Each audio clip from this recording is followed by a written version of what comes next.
If you're into wild, ancient places, well, Mexico's certainly for you. Wherever you go, there they are. The jungles, the forests, the wilderness and the desert. And they all look just like they did 1,000 years ago.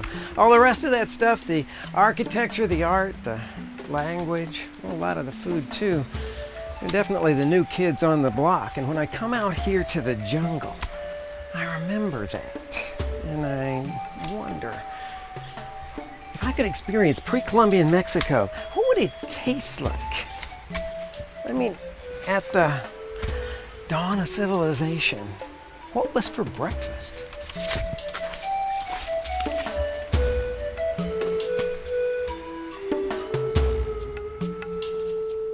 You serve that to anyone and they'd instantly recognize it as a Mexican breakfast. I mean, they may not know what to call this version. This is Huevos Motuleños, Motul-Style eggs from the Yucatan. And well, basically it's a crispy corn tortilla that's smeared with black beans and topped with a sunny side up egg and splashed with a spicy tomato sauce. And then, of course, all those fabulous garnishes. About as Mexican as it gets, right? Well, not exactly. I mean, in fact, not really at all if what you mean by Mexican is ancient pre-Columbian Mexican. Oh, but we'll get to that in just a second. First, let me show you how to put this one together. Let's start with the sauce. It's a Yucatan style dish, so they cook with fresh tomatoes there and they roast the tomatoes. To roast a tomato, you simply put them into a baking dish and then slide them under a broiler. After about 5 minutes, they'll look like that. They'll be blackened on the top. Flip them over and about 5 more minutes on the other side. Then bring them out and let them cool down and just peel that blackened skin right off the top of them there. You see what that looks like on the other side. Just pull that right off. Okay. Now all of these, including all of their juice, are going to go into the food processor. Put the top on, and I want to make a kind of coarse puree out of those tomatoes. Let it go until they're almost smooth. And then they're going to go right in with some sauteed onions. Kind of between a medium and a medium-high heat there. We're going to let that cook a little while. Okay, now the flavoring for this Yucatan-style tomato sauce is very simple, but almost explosive. It's the little habanero chili. You know which that one is, don't you? It's the hottest chili known to man, but I don't want this sauce to be very hot. So let me show you the little Yucatan-style trick. Cut the chili in half, but don't chop it up. I mean, if I chopped all that up and added it to the sauce, why, it'd blow your head off. I'm going to just take 3 halves and just drop them right down into the pot like that. And we're just going to let that cook, maybe about 15 minutes or so. And we'll have a sauce that they call tomate frito. Now on to the beans. I've got a pot of black beans back here simmering away, and I want to make them into fried beans, my style, Mexican style. I start with good high heat rendered pork lard. Put it into a skillet. I'm going to turn this up to about medium heat here, and I'm going to crush in a couple of cloves of peeled garlic. Put it right through the garlic press like that. That makes fast work out of what could be a tedious task for some. And then while that's sauteing in there, you can smell the garlic already, I'm going to put the beans into the skillet.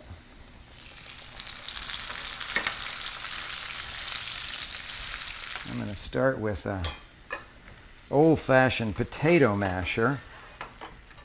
It's the easiest thing. You could use the back of a wooden spoon, or there's a special little apparatus in Mexico that has little holes in it that people like to use. And when I get to a coarse puree, I'm going to be happy with the texture. Now I'm going to turn that down to a low heat there while we talk about the tortillas. Well, actually, for this dish, they're crispy fried corn tortillas, what we call tostadas.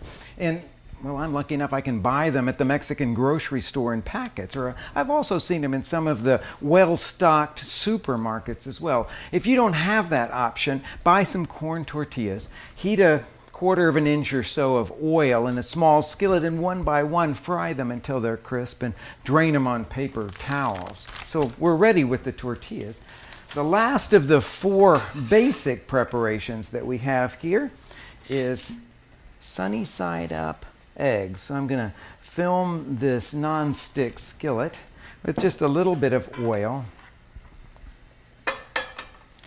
and crack in the eggs.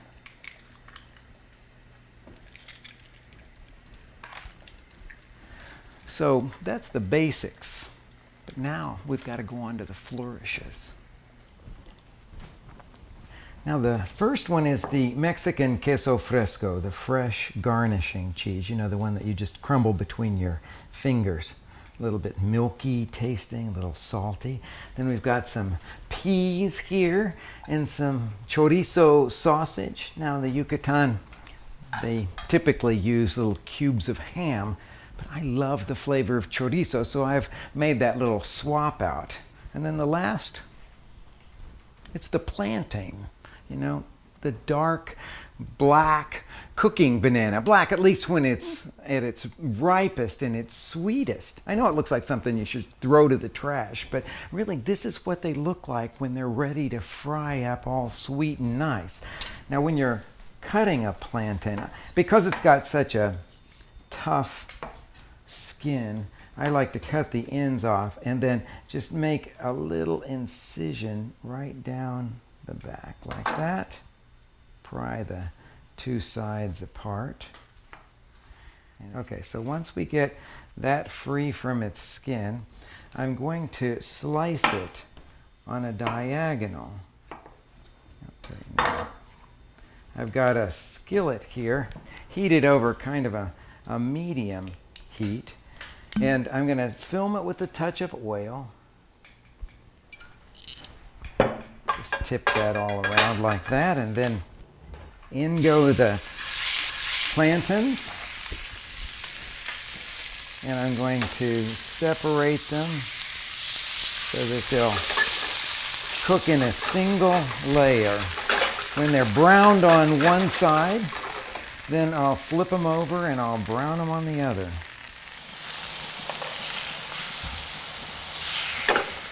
Now there's a little trick that I want to show you about putting together Huevos Motuleños. Put a dollop of those black beans on the plate and then put the tostada on top of it. That'll keep the whole thing from flying around when you present your beautiful creation. A couple more tablespoons of the beans go on top of the tostada, and then slide on one of your sunny side up eggs. Sauce goes over the top of that. Now I seasoned the sauce. The little salt, took out those habanero chilies.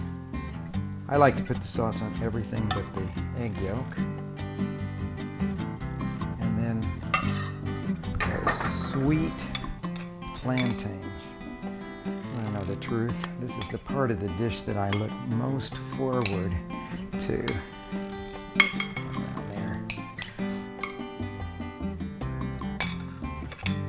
A little chorizo sausage to sprinkle over the whole affair. Peas and a big dusting of Mexican queso fresco.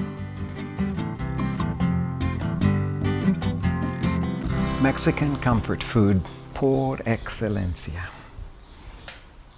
But how Mexican is it?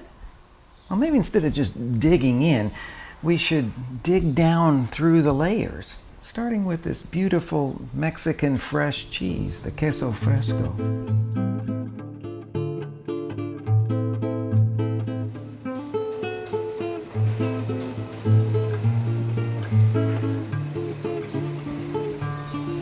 Now, does that Spanish ham give you any clue as to where cheese came from in Mexico? You're right. Came from Spanish. They brought the dairy cows. They also brought the cheese-making methods. They just didn't work very well here because Mexico's such a tropical climate. There's not that really heartland of temperate climate that you find in Spain. So what developed was more garnishing cheeses here. Queso fresco, fresh cheese, or queso añejo, a more salty, aged cheese of that same style that you sprinkle over things to give it flavor. But there are some really cool regional Mexican cheeses to talk about. And this is one of them. We'll start here. This is from Durango. This is in the Neapolitan style, a smoked cheese. From the highlands of Chiapas, you'll find this corazón de mantequilla. It's got a cultured butter in the inside of a mozzarella outside. This is the very famous Chihuahua cheese that's made by the Mennonites in northern Mexico. You know, the Chihuahua that everybody loves to put in their quesadillas and melt? 3 very beautiful fresh cheeses here. One from Zacatecas. This spongy one is from the central part of Mexico called a panela, and this is a ricotta. Now, in the last few years, people have started making goat cheese in the central part of Mexico, more in that fresh goat cheese French style.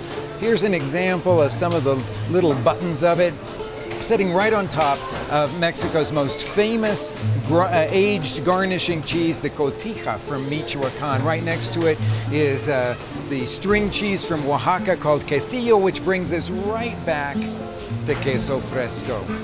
This is sort of the ranch-style queso fresco, made like a cottage cheese that's then packed into a hoop, salted nicely, but it only lasts for a couple of days. But oh, what flavor it gives to things. You can crumble it over any kind of snack you make. Little fried tacos with that are delicious. Slice it for a sandwich, put it on some soup. It's got fresh, sweet richness that even lets you make a dessert out of it. And what about that chorizo?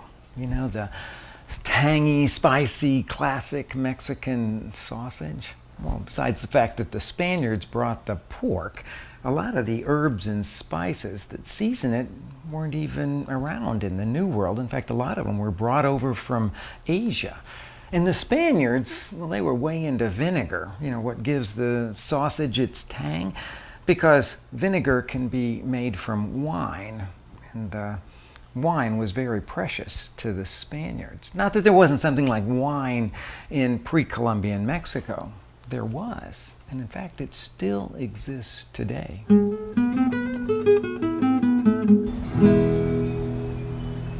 I'm talking pulque here, that sort of thickish fermented brew made out of the maguey. You know, when the Spaniards arrived here back in the 1500s, it was the only alcoholic beverage that they found. So pulque is made out of a maguey, a huge maguey.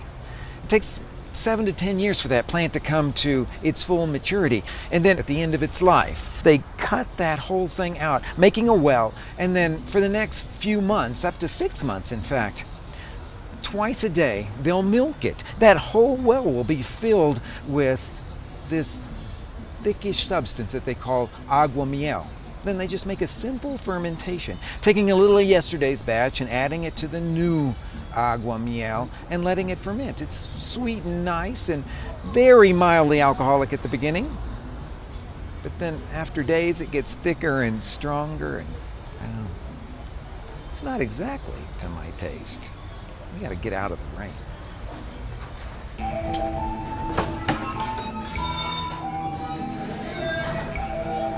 I think pulque's a little down on its luck these days. Now, the Spaniards, they brought distillation, and they looked at those maguey plants and they discovered that there was something else that they could do with them besides just make pulque. They could roast the hearts and make it into mezcal, which eventually became the most famous maguey product, tequila.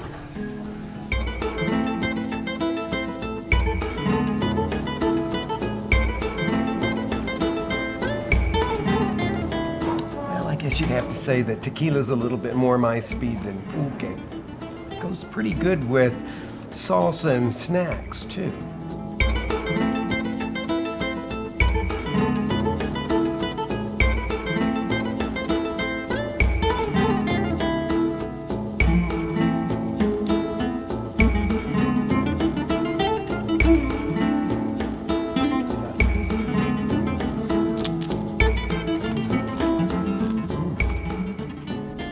Okay, back to our archaeological dig in the Huevos Motuleños.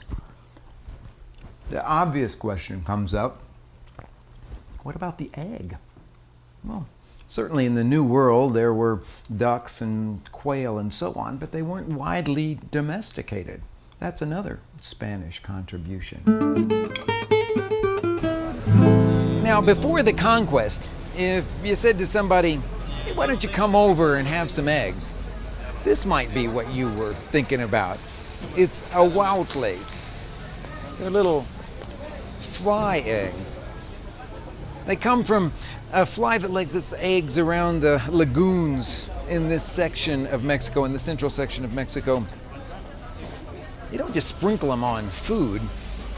They have that kind of dried fish flavor, so the people around here think about making them into little fritters. So they beat up some egg whites until they're nice and fluffy, then fold the ahuautles into that, fry them in little cake form, and then serve them in this rich roasted tomatillo sauce.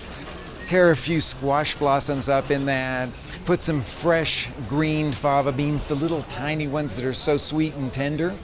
Now, you know where I learned that recipe? From a vendor just like this. I love these kind of stalls. The ones that cluster around the outside of a market, they have all the cool stuff, all the pre-Columbian things that are still being sold, like the grasshoppers from Oaxaca. See, these are little chapulines. They've got them in different sizes. Sí, por favor, señor, una bolsita. These are the acosiles. It's a little freshwater prawn that comes from the rivers all over the central part of Mexico.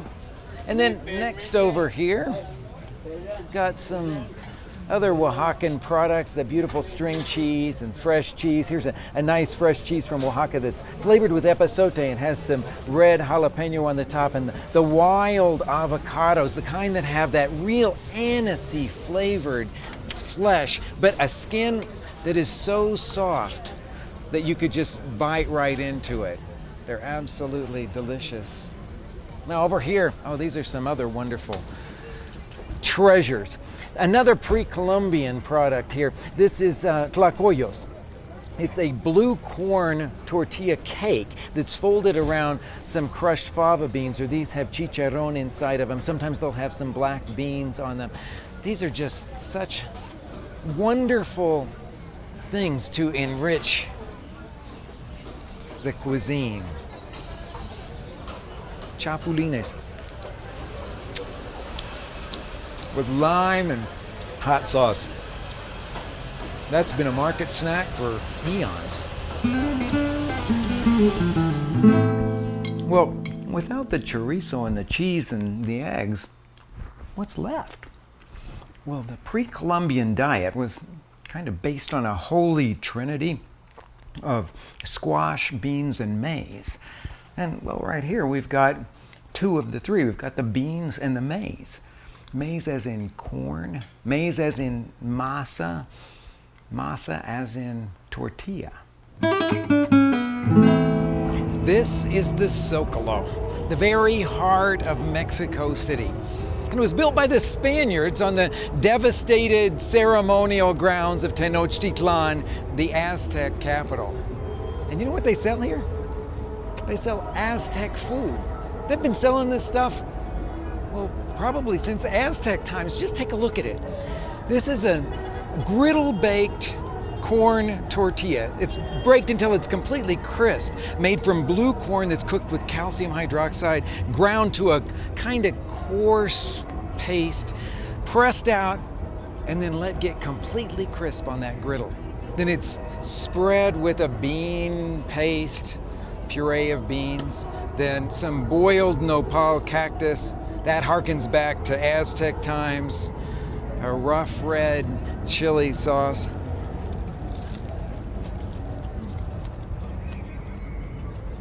That recipe hasn't changed for centuries.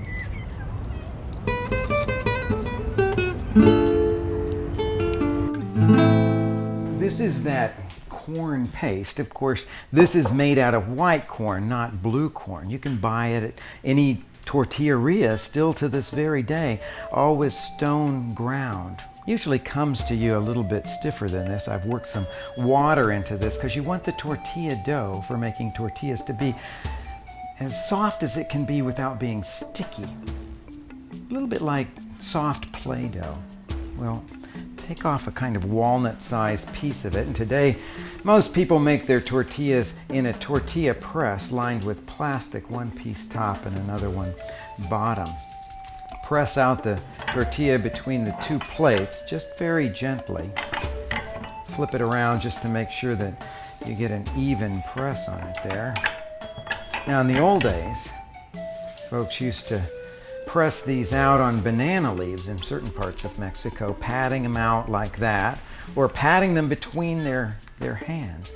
Now when you're doing it with a tortilla press, in one swift movement, you want to line the tortilla up with the top of your fingers, lay it on, unmold it, and then lay it down on the griddle, heated to kind of a medium temperature on this end. After about 30 seconds, it'll just release itself from the hot surface. So you'll flip it onto the hotter end of the griddle, heated to about medium high. And after about 30 seconds there, it'll be browned underneath. Flip it again, leaving it on the hot side of the griddle, and you may see little bubbles, little puffs, indicating the tortilla is going to be nice and light. Well, I think this just may be that pre-Columbian moment we've been looking for. A fresh baked corn tortilla with a spoon of black beans, a little roasted tomato, green chili, salsa, and a piece of Mexico's native avocado.